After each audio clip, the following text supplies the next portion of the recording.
Мен Дидар Дәулетұлы және тақырып Past Simple.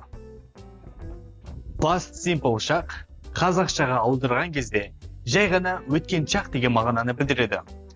Past Simple шақ барды, келді, жүгірді, тамақ пісірді, яғни өткен шақта болып өткен іс-әрекеттерді сипаттау үшін қолданылады.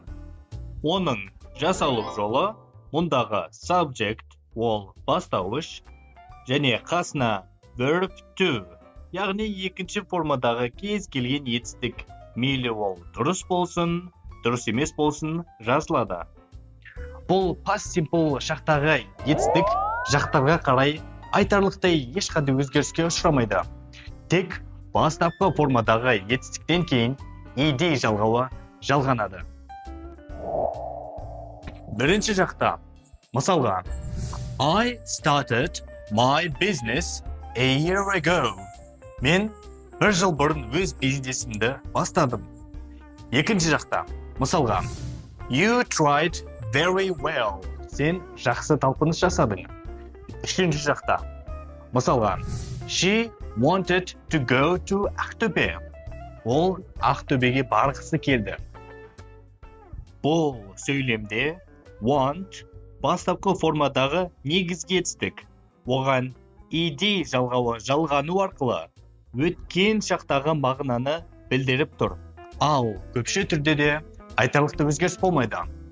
Мысалға, They reached to their dreams. Олар армандарына қол жеткізді. Ендігі кезекте осы past simple шақтағы етістіктер сөйлемнің болымды, болымсыз, сұраулы түрлеріне қарай қандай өзгеріске ұшырайтындығына зер салсақ.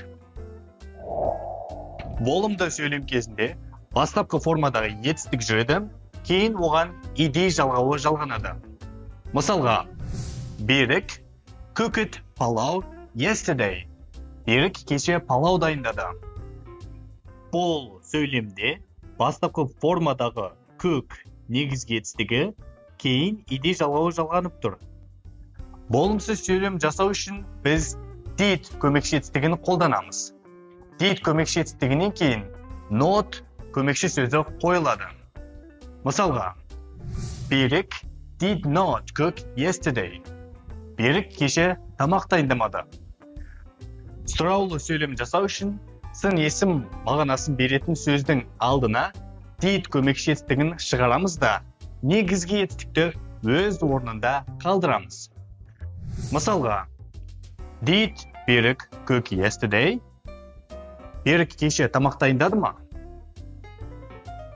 Ал дұрыс емес етістіктер сөйлемнің түрлеріне қарай қандай өзгерістерге ұшырайды? Мұндағы speak дұрыс емес етістігі өткен шақта spoke деген формаға енеді. Яғни do'дің did'ге өзгергені секілді. Мысалға, Айнұр spoke Russian at the meeting. Айнұр кездесуде орысша сөйледі. Бұл сөйлемде Айнұр кездесуде орысша сөйлемеді деп айту үшін did not көмекші етістігін қоямыз да, spoke деген сөзді бастапқы күйдегі формаға келтіреміз.